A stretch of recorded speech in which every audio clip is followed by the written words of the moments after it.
Converting an NES design philosophy to the Game Boy often had very good results. They were both 8-bit machines with the exact same number of inputs, and thus compromises were kept minimal. Super Nintendo though is where things get tricky. Some games pulled it off naturally, but how about a series as ambitious as The Legend of Zelda? How do you take the building blocks of a 16-bit open adventure and squeeze that down onto a monochrome 8-bit handheld? Hello and welcome to Under the Super Scope, where we take a look at some of the most famous games of all time and try to work out if they still hold up today. And this time, we're examining one of the Game Boy's most ambitious games. It's The Legend of Zelda, Link's Awakening.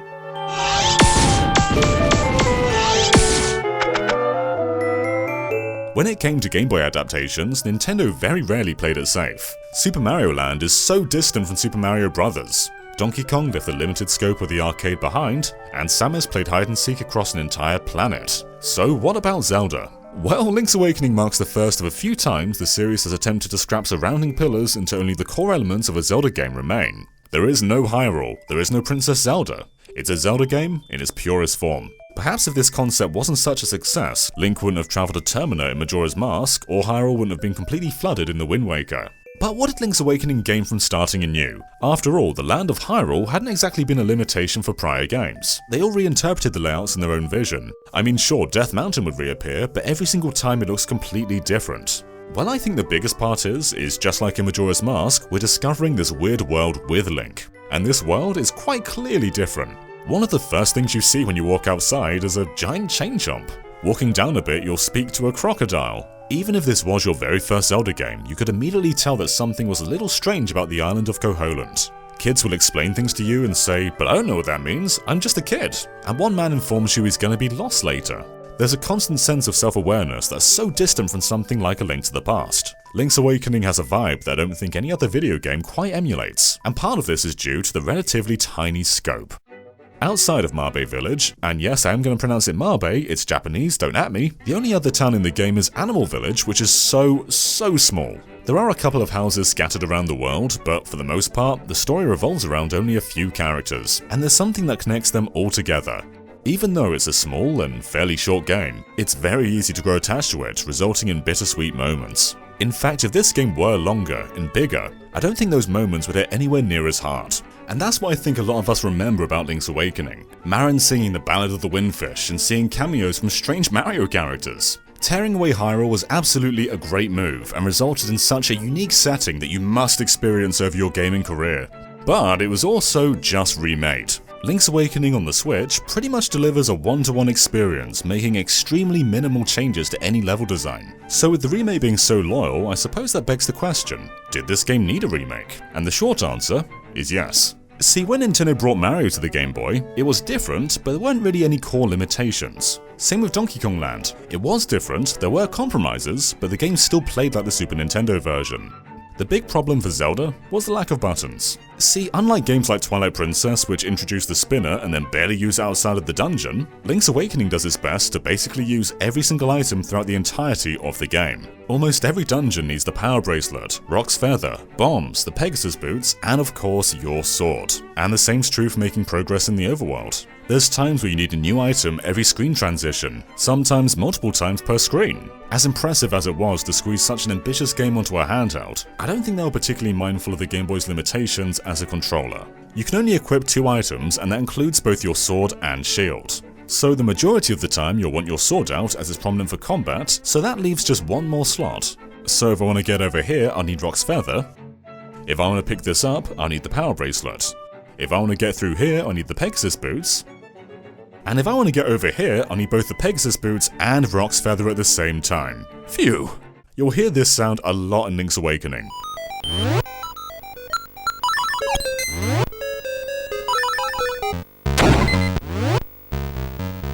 In fact, I counted how frequently you open up the menu while in dungeons. The first wasn't much, as you only have your sword, shield, magic powder, and Rock's Feather, so I opened it up 4 times. But how about the second, when all they add is the Power Bracelet? 20! Over the course of all the game's dungeons, I opened the menu around 300 times. This is not a very long game, so this really does intrude on the playtime, and this is just in dungeons too. The overworld requires this too. So was there a way around this? Well, maybe not, but there were certainly ways to wind it down. Like in the second dungeon, the Power Bracelet's needed to lift up these pots so that Link can weigh down these blocks. Cool. And okay, now you need Rock's Feather to jump over here, and now the boss needs the Power Bracelet again. So here's a question, why does this room exist? Why do we need Rock's Feather here? I mean, it's practically used in every dungeon, but it's far from the focus in this one. They could have just had the puzzle usage and then the boss usage. There was no need for a middleman here. And if the last item you had equipped was the Power Bracelet rather than Rock's Feather, then that would double down on revealing the boss's weakness. After all, the solution is to pick up the jar and throw it at the wall. I wonder if some players struggled with that going into this room with the wrong item equipped. Over the course of the game, you'll be opening up this menu hundreds and hundreds of times. But in the Switch version, your sword, shield, power bracelet, and Pegasus boots are a core part of your moveset. Now there are still only 2 item slots, but with the primary ones always being out, besides Rock's Feather, item management really doesn't matter that much. You barely ever even pause the game in the remake, and that alone makes it the definitive version by far. And thank God the Power Bracelet's part of your moveset now. Any fan of Link's Awakening knows the pain of touching a boulder without it on. And what's worse is this message does eventually go away, but this one does not. Even when you finish the game, you're still reminded you need the Pegasus boots. Ugh. Thankfully, the Switch version doesn't do either of those. So for item management alone, this game absolutely needed to be remade. I've played through the Switch version a number of times now, and it's not the visuals or the seamless world that made me appreciate it most. It's absolutely not opening up the menu every couple of seconds. And interestingly, I conducted a poll before the game came out to see exactly what people were looking forward to, and your Sword and Shield always being out came last. I think we forgot how intrusive this really is. In fact, going forward, I really don't have much of a need to replay the original version. If all they did was tidy up the visuals, then Link's Awakening would still have its most notable flaw. There's absolutely a brilliant game under all that clutter, and thankfully the Switch version alleviates the vast majority of my problems with the original. This game absolutely and without a doubt deserved and needed to have a remake. But looking past all that, why is the basis of Link's Awakening so good? Well, I think a lot of it is explained within the opening minutes. While small and pretty short, every screen is filled with something meaningful, and it treats the player respectfully in how they discover progression. Like, for instance, you're taught about speaking to NPCs right at the start with an organic tutorial. If you try walking out the door, then Taran's going to stop you and ask you to speak to him. Doing this rewards you with your shield. Right, so now we know it's worth talking to people in this world as they may reward you with things. Marin tells you to go to the beach, but even if you don't talk to her, there are organic waypoints pushing you in that direction. And I don't mean these kind of waypoints that point you exactly where to go even in linear corridors. What I mean is as soon as you leave the house, you'll see this path going to the left. Games usually teach us to go right, like in Mario and Sonic and Kirby and, well, just about any side-scroller. But in a similar fashion to Metroid, if you try going right, you're eventually going to find a dead end. However, this is an adventure game and there are still things to do in that dead end. You can go in a few houses, talk with the townsfolk, but it will eventually become clear that you can't make any meaningful progress this way, and so time to follow the path. There's an opportunity to go up and find the fishing pond, but this clearly is not the main path. However, what is the main path may come into question. There's now a second path in view. You can take Marin's advice and use the one going south, but going north anyway brings you yet another dead end. This path continues for some time, but eventually it's going to fade into the beach. No more path. So this one path has allowed us to ignore it and explore all we want. We're eventually pushing this direction either way as there's nowhere else to go, but it's a very organic way of pushing the player in the right direction. In fact, I think a lot of players won't even view this as a waypoint. Well, you might now. But yeah, that's exactly what it is. It's a visual guide. And the fact that it breaks off at the beach is almost like a representation of stabilizers. Like, alright, you've made it this far, do the rest yourself. The beach is yet another area with dead ends, although you can push these spikes out of the way using your shield. You may have made that mental link, as the same household that gives you your shield also informs you about the beach, linking the shield and beach together in your mind. Then, for all of that, you can finally find your sword chilling out on the shore. With this, you can backtrack to a previous dead end and find a new path forward. Now, this kind of approach is very different to A Link to the Past. That game technically started with a dungeon and taught you the majority of mechanics through that dungeon, like how to navigate, how to fight, how to use items, and the importance of NPCs.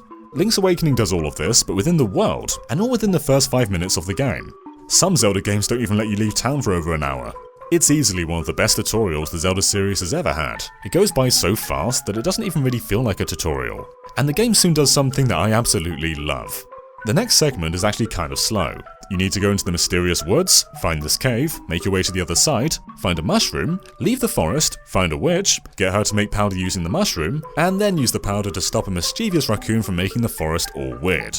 That's quite a lot of steps compared to the brief intro with the shield, and it's a little tedious for replays. But it's not the only way of getting magic powder. If you want, you can also win magic powder in the crane game. Link's Awakening is very often respectful of your time, you know, once all the menu clutter's out of the way. And while there are a few tedious moments that we'll touch upon in a sec, the moment-to-moment gameplay is just pure quality.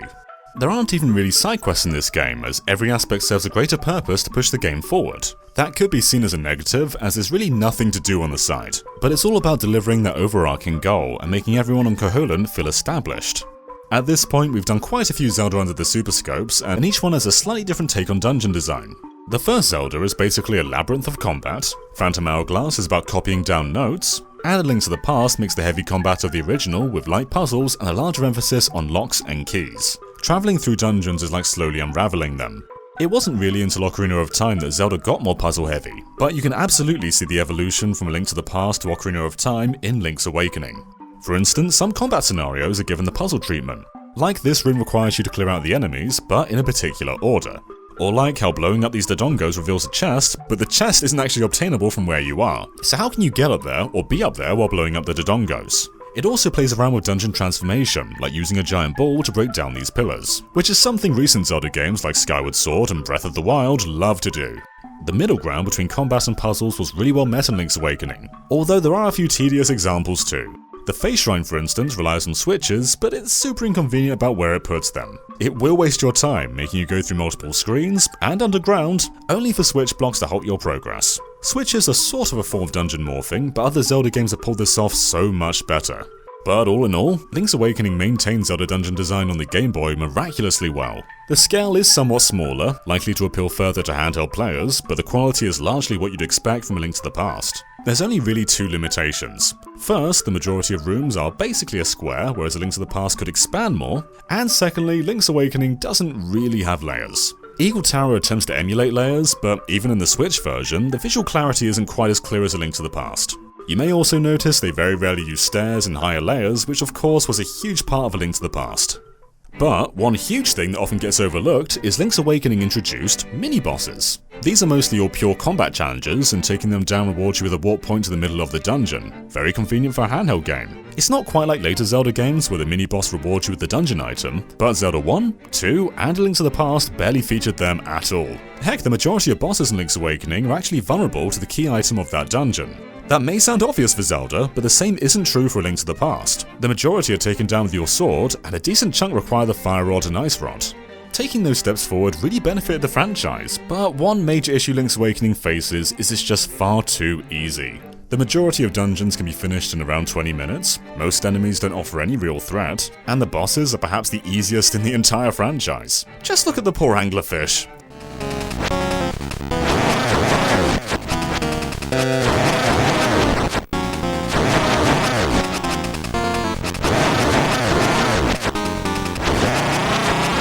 You always feel bad for the poor guy. It's not bad design per se, as I think all the surrounding elements are pulled off really well, but it does leave Link's Awakening perhaps feeling a little unrewarding.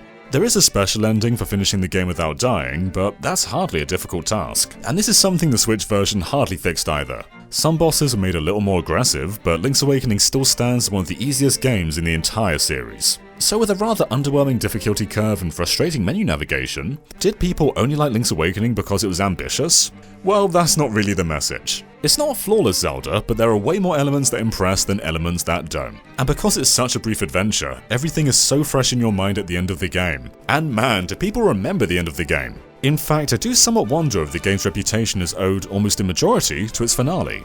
Despite Phantom Hourglass having a near identical idea, the two could not have been executed more differently. There's just such a powerful aura in Link's Awakening, and it's of course tied back to one of the game's most iconic songs, the Ballad of the Windfish. If Link's Awakening didn't end the way it did, I'm not entirely sure it'd be as revered as it is. As it stands, this is a shining example of why we shouldn't judge games by how many hours they offer. A tight 7-hour experience can impact you for life, whereas a 100-hour game filled with padding may last longer, but are there better things you could do with that time? So I don't personally think Link's Awakening is the best Zelda, but it is absolutely one of the most important. Its quirky nature gave the series a new identity, and while it never gets quite as weird as this again, you can still see similar beats in future titles. It did so much to refine Zelda, and stands as one of the Game Boy's most ambitious games, even if some elements were perhaps a bit too ambitious. With the restrictions out of the way on Switch, we can finally judge Link's Awakening for what it is, and what it is a damn fine adventure. Alright, you're still watching! Thank you for viewing this all the way through. Link's Awakening is such a powerful game.